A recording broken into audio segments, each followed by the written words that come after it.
Today we're making the most crunchy, chewy, cheesy Brazilian cheese bread, Pão De Queijo. So if you're gonna watch the World Cup and if you're a fan of Brazil, you should definitely have a Pão De Queijo. And if you're gonna have guests and you want to show that you understand about our culture, this is the best recipe and definitely you're gonna wow everyone.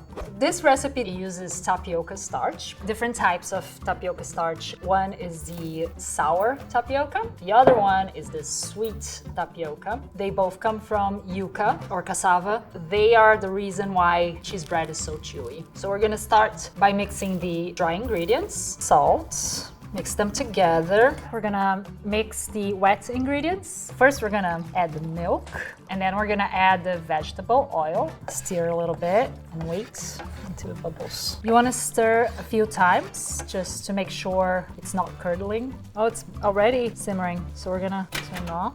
And now we're just gonna add this to the dry ingredients. And then we're gonna mix them gently. So you mix it until there's no more dry starch. It's all combined. This is the texture you're looking for. I feel like squishing it. I have this thing with starch. I love the rubbery texture. Play-Doh has got nothing on starch. Typically, we would use queijo de Minas, which is the traditional cheese for Pão de Queijo. It's really hard to find in the US. You might find in Brazilian markets, but I've never seen it. So instead, we're going with sharp aged cheddar and, of course, Parmesan, the other traditional cheese that goes in the Pão de Queijo. First, we're gonna start with adding the egg and mix until it's well combined, and that's gonna help with the moisture and make it fluffy in the end. This looks fun to mix with my hands.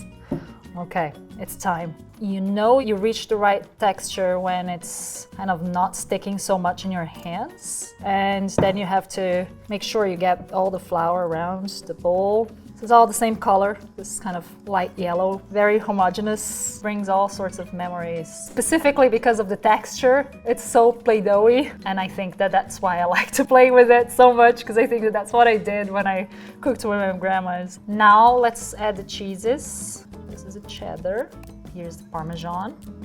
And then you just mix it in. We love Pão de Queijo so much that the first thing we want to do when we get to Brazil is to go to a place called House of Pão de Queijo, which is a very famous Pão de Queijo store at the airport. People usually want to get out of the airport. We want to actually sit there and have some freshly baked Pão de Queijo. And this is what it looks like when it's done. You can see cheese all over the dough. It looks good, so we're going to start rolling into balls. Get a little bit of oil and then just spread my hands so it doesn't stick. And I'm going to scoop the mixture into my hands and then roll into a very smooth ball. Something like this. Some recipes require yeast and letting it sit for a long time. I love this recipe because it's so easy and quick. Mixing the dough is really fun, and also making these balls is really fun if you have kids. A really fun thing to do together to bond. I guess the hardest part of this recipe is to find the right ingredients, but once you have all the ingredients, it's not hard at all to make. Now I'm gonna finish this up, and then we're going to be ready to bake. Oh wow, look at how cute these are. They turned out so well. And we're gonna bake at 400 degrees for about 20 to 25 minutes. Oh my God, how amazing. They look so good. So you know they're ready when they have a little crust around it and they're golden. I like them not too golden. I like it like this. Before you even plate it, you have to have one hot because there's nothing better than Pão de Queijo hot. In fact, I burnt my mouth 1,000 times because I can't control myself. I have to have one. Oh my gosh, it's the best. So good. It's a taste of home. Can't talk anymore. When I'm eating Pão de Queijo, I don't want it to be too hard, but I do like the exterior to be crunchy. But in the middle, I do want it to be soft and squishy and rubbery and chewy and cheesy.